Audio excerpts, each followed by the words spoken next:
শাস্ত্রে মহাজন বলছেন পরশমণির পরশে লোহা যদি সোনা হতে পারে, বৈষ্ণবের কাছে গিয়ে বসলে বৈষ্ণবের পরশ যদি আমার অঙ্কে লাগে, একদিন না একদিন আমিও বৈষ্ণব হতে পারি।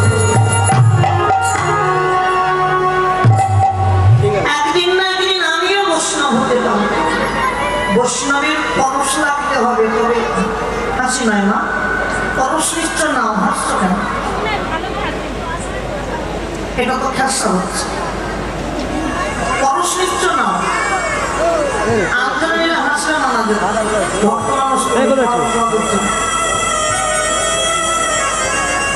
এগুলো হচ্ছে অপরাধ।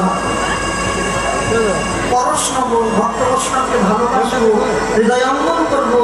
শাস্ত্রে বলছে কি জানো, নতুন দাস ঠাকুর বলছেন বৈষ্ণবের পদধূলি তাহে মোর সামকেলি, তর্পণ মোর বৈষ্ণবের নাম, বিচার করিয়া মনে ভক্তিরস আস্বাদনে মধ্যস্ব ভাগবত।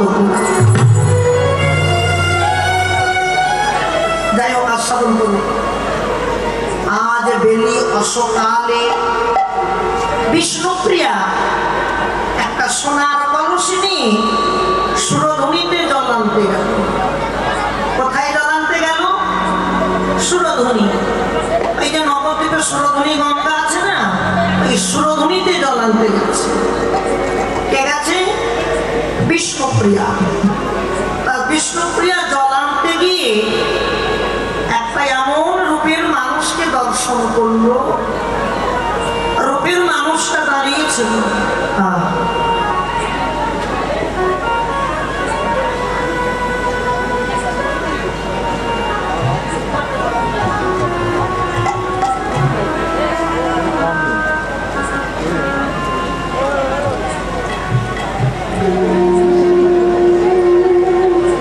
রূপের মানুষ দাঁড়িয়েছিল।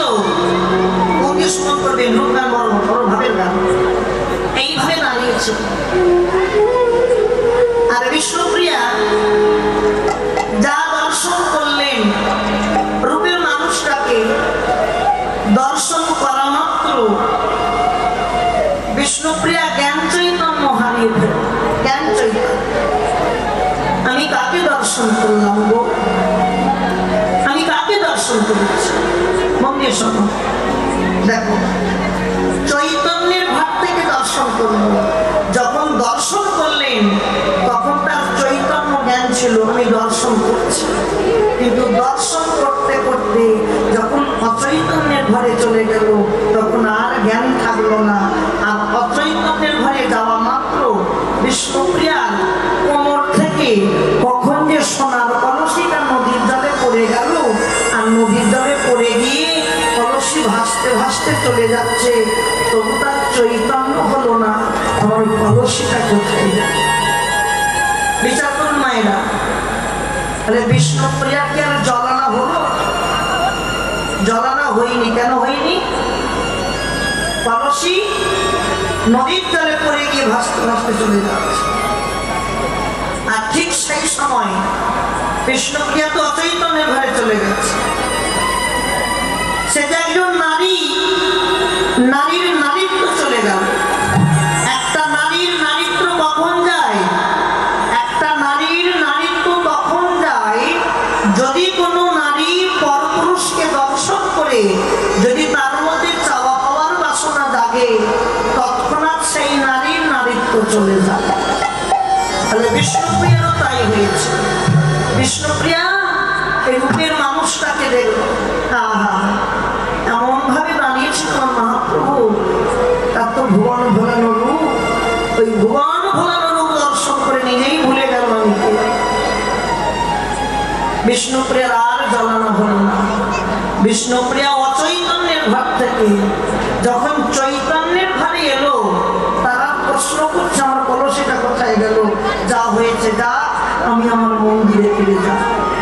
দেখেন, নিজ মন্দিরে এসে বিষ্ণুপ্রিয়া মনে মনে ভাবছে।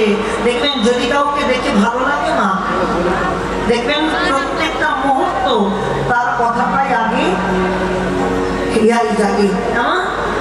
যদি কাউকে দেখে ভালো লাগে, প্রত্যেক কথা মনে পড়ে, যদি একবার একটু আর একবার দেখতে পারতাম, তাকে আমি ধরতে পারতাম, হৃদয়ঙ্গম করতে পারতাম, তার পরশ পেলে আমার তাপিক করাটা শীতল হতো। বিষ্ণুপ্রিয়া মনে মনে ভাবছে, আর রসের বদন নিরস করে বসে আছে। আর ঠিক সেই সময় বিষ্ণুপ্রিয়ার মরণ সখী, যার নাম কাঞ্চনা, কি নাম? কাঞ্চনা। কাঞ্চনা এসে বলছে, কি প্রিয়া, আজকে তোর বদনটা এমন নিরস লাগছে কেন? তোর কি শরীর খারাপ না তোর মন খারাপ? আমাকে খুলে বল, আমি তো তোর মরণ সখী, আমায় বল। বিষ্ণুপ্রিয়া তাকিয়ে আছে।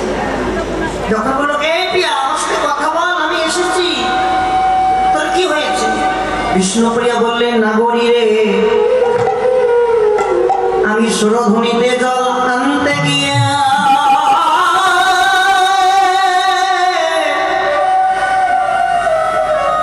আমি এক রূপের মানুষ দেখে এলাম। নাগরী রে, ওই রূপের মানুষ দেখে আমার জাতি গেল, মানে গেল, আমার কুল গেল, আমি কলঙ্কিনী হলাম। নাগরী, রূপের মানুষকে দর্শন করে আমার সব কিছু হারিয়ে গেল। বলতে পারিস নাগরী, ওই রূপের মানুষটা আমায় কি করেছে জানিস? ভালো করে শোন। প্রথমে কেটে গেল, দেখ, আমার সাথী ছিল যারা, আমার সাথী যারা আমায় ফেলে চলে গেল তারা। বিষ্ণুপ্রিয়া বলছে, আমার সাথী যারা। আচ্ছা বলুন তো, আমাদের সাথী কারা? ও মেয়েরা, আমাদের সাথী কারা? স্বামীরা, স্ত্রীরা? আমাদের সাথীরা আমাদের সঙ্গী আছে। প্রথম সাথী নয়ন, আমাদের প্রথম সাথী নয়ন। বিষ্ণুপ্রিয়া বললেন, আমার সাথী যারা আমায় ছেড়ে চলে গেছে তারা। ওই গোলা রূপ দর্শন করতে প্রথমে গেলেন আমার দেহের দুই নয়ন। নয়নে যাই একবার দর্শন করেছে, আর নয়ন ফিরে এলো না। ফিরে আসে, আমার দেহ থেকে দুটো হাত, আমার দেহে যা যা ছিল সবাই চলে গেল। জানিস, ওই মানুষটা না আমাকে দংশন করেছে। ও মায়েরা, বিষ্ণুপ্রিয়া বললেন, আমাকে দংশন করেছে, আমাকে দংশন করেছে এক জায়গায়, আর জ্বালা দিচ্ছে আর এক জায়গায়। বহিরঙ্গ জগতে যদি কাউকে কিছু কামড়ায়, যেখানটা দংশন করে সেখানটা জ্বালা দেয়, কি? কিন্তু বিষ্ণুপ্রিয়া বললেন, না, আমাকে দংশন করেছে এক জায়গায়, আর জ্বালা দিচ্ছে আর এক জায়গায়। আমাকে দংশন করেছে আমার দুই নয়নে, আর আমাকে জ্বালা দিচ্ছে আমার হৃদয় ঘরে। যদি একবার তাকে ধরতে পারতাম না, বলি রে, আমায় দংশন করেছে বটে, কিন্তু আমার কি করেছে জানিস? সংসন ও নাগরী, সে আমার হিয়ার মাঝে বাসা বেঁধেছে। সে আমার হিয়ার মাঝে, তাই গৌর হরি গো, বাসা বেঁধেছে। আমার হিয়ার মাঝে, হিয়ার মাঝে, আমার হিয়ার মাঝে বাসা বেঁধেছে।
গেলাম ওই বেলা যদি কারো দেহে একবার আসে সে কিন্তু দেহটা ধরে রাখতে পারে না, দেহটা বিকাইয়ে যায়। কোন বেলা? অবেলা। কোন বেলা? অবেলা। অবেলাই জলান্তে গিয়েছিল প্রিয়া, কিন্তু অবেলাটা কোন বেলা? আমরা জানি সাজের বেলা, বিকাল বেলা, কিন্তু বিষ্ণুপ্রিয়া বললেন কি অবেলা সে অবেলা নয়। হিসাবটা বুঝে নেন কোন বেলায় গিয়েছে। প্রতিদিনের যেমন তিনটি করে ভাগ, সকাল, দুপুর, সন্ধ্যা, মানব জীবনের তিনটি ভাগ, শিশুকাল, যৌবনকাল, বৃদ্ধকাল। এবার বুঝে বলেন প্রতিদিনের সকাল, তাহলে দিনের সকাল আমাদের দেহের সকাল কোনটা হবে মায়েরা? শিশুকাল। শিশুকালে কেউ জনাতে যেতে পারে? পারে না। দিনের সন্ধ্যা মানব জীবনের কোন কাল? বৃদ্ধকাল। বৃদ্ধ হয়ে গেলে জনাতে যেতে পারা যাবে কি? যাবে না। কিন্তু বিষ্ণুপুরী আগেই কিন্তু বলে দিয়েছিল যে আমি এমন বেলায় জনাতে গেলাম ওই বেলা যদি কারো দেহে একবার আসে সে কিন্তু নিজেকে ধরে রাখতে পারে না। তাহলে জলান্তে যাওয়ার গৌর সেবার জন্য জলান্তে যাওয়ার উপযুক্ত সময়টা কখন? ঠিক দুপুর বেলা, অর্থাৎ আমাদের দেহে যৌবন বেলা। আর অবেলাটা এমন বেলা দেখবেন শিশুকাল একবার চলে গেলে আমরা হয়তো বলি শিশুকাল ফিরে আসে না, কিন্তু যখন বৃদ্ধ হয়ে যায় তখন কিন্তু প্রত্যেকটা মানুষ শিশুর আচরণ করে, অনুভূতি করে। শিশুকাল একবার চলে গেলে যখন কেউ বৃদ্ধ হয়ে যায় সে কিন্তু শিশুর আচরণ করে। কিভাবে? শিশুকাল চলে গেলে সেই কাল ফিরে পাই বিশেষ বয়সে, কিন্তু এই বেলায় একবার চলে গেলে আর কোনোদিন ফিরে আসে না। এটা হচ্ছে ভজনের বেলা। আপন আপন গুরুচরণ হিয়াই ধরো, গুরুচরণ হিয়াই ধরে রহ রহ গৌর বলে খাবো, কৃষ্ণ বলে খাবো। গৌরকে ভালোবাসো, নিতাইকে ভালোবাসো, তবে তো কৃপা হবে, তবে তো করুণা হবে। গৌর ছাড়া জগতে আমাদের আর কেউ আপন নেই। আপন কেউ আছে না? স্বামী, স্ত্রী, পুত্র, কন্যা এরা কেউ আপন নয়।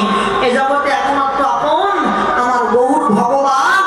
ওই ভগবানের শরণাপন্ন হও, দেখবি একদিন না একদিন তোমার অন্তরে চলে আসবে। এবার দ্বিতীয় প্রশ্ন, তাহলে প্রশ্নটা কে কাকে করছে? কি গো, প্রশ্ন কে কাকে করছে? কাঞ্চনা বিষ্ণুপ্রিয়াকে করছে। মন দিয়ে শোনো মা। দ্বিতীয় প্রশ্ন, বিচার করে বলুন বিষ্ণুপ্রিয়া কি জলান্তে পেরেছিল? জলান্তে পারেনি, কিন্তু কাঞ্চনা বলল তুই জল এনেছিস। তুই নিয়ে গিয়েছিলি একটা কলসি, কিন্তু জল এনেছিস দুটো কলসি। তুই যে কলসি নিয়ে গিয়েছিলি ওই কলসির জল আনামাত্র ফুরাইয়ে যাবে, কিন্তু এমন দুটো কলসি ভরে জল এনেছিস যতদিন দেহের মধ্যে প্রাণ পাখি থাকবে ততদিন ওই কলসির জল ফুরাবে না। আর যেদিন দেহ ছেড়ে প্রাণ পাখি বিদায় নেবে, দেহ ছেড়ে ওই প্রাণ পাখি বিদায় নেবে, বিদায় নেবার পর আর ওই কলসির জলে ফিরাই পাবো না। এটা কোন কলসি জানো?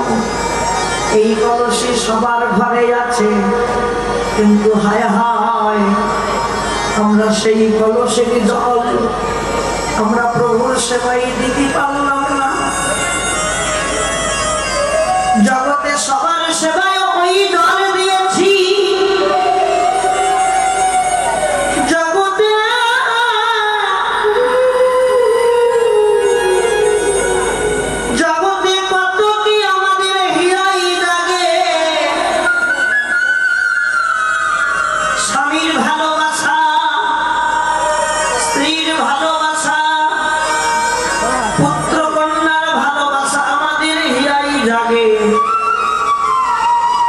কিন্তু কোনদিন গৌরূপটাকার হিয়াই জাগলো না। এই জগতে হিয়াই জাগবে কাঁধে যারা গৌরী ছাড়াই আমি জানি না, যারা গৌরী চরণে দেহ মন প্রাণ জীবনে যৌবন যা ছিল আমার গৌরী চরণে সমর্পণ করেছে।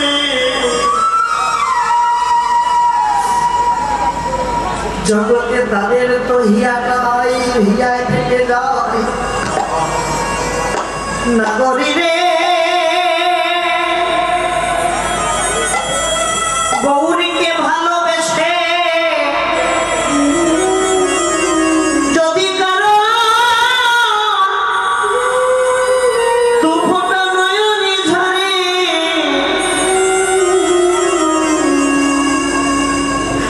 যদি কেউ বলতে পারে গৌর হরি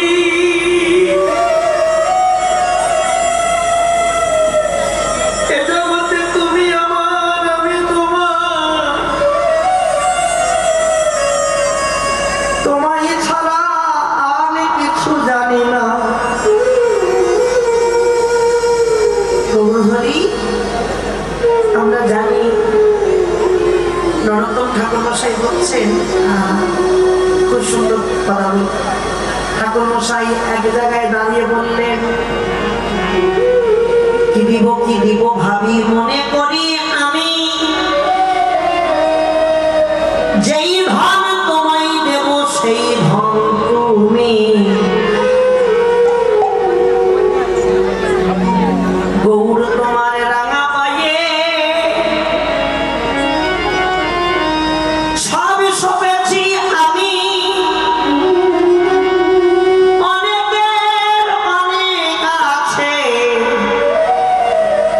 আমার কেবল তুমি। এসব দুঃখের কথা আমি কাহারে কহিব, তোমার ধন তোমায় দিয়া আমি জনমের মতো দাসী হইয়া রব।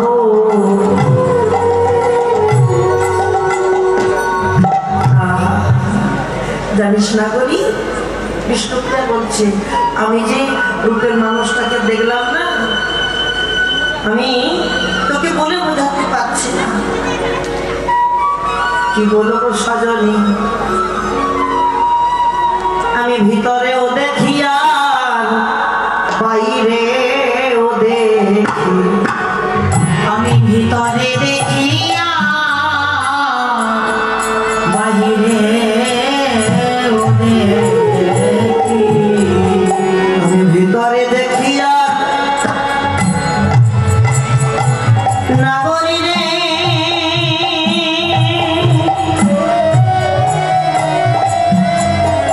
ওরে নাগরী রে,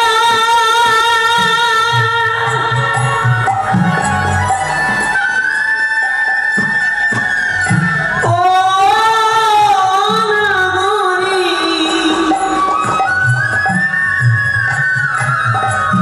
আমি ভিতরেও দেখি বাইরেও দেখি, স্বপ্নেও দেখি শয়নেও দেখি, সেই রূপ তো আমার হিয়ায় যায়, সেই রূপে তরি হিয়ায় যায়, সেই রূপ তো আমার রূপ তো আমার হিয়ায় যায়, রূপ তো আমার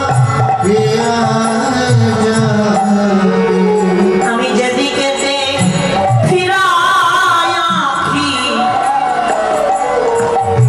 আমি সেই দিকেতে রূপের মানুষ দেখি, আমি যেদিকেতে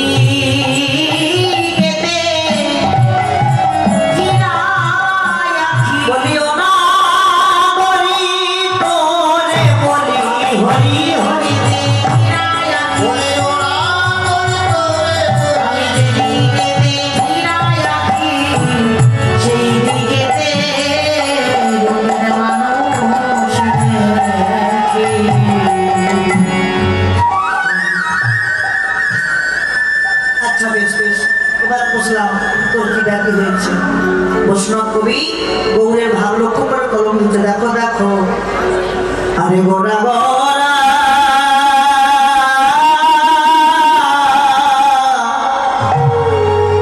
বলে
কি হইল ব্যাধি নাগরী নাগরী গোরা গোরা বলে মোর আমার কি হইল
করিব কোথায়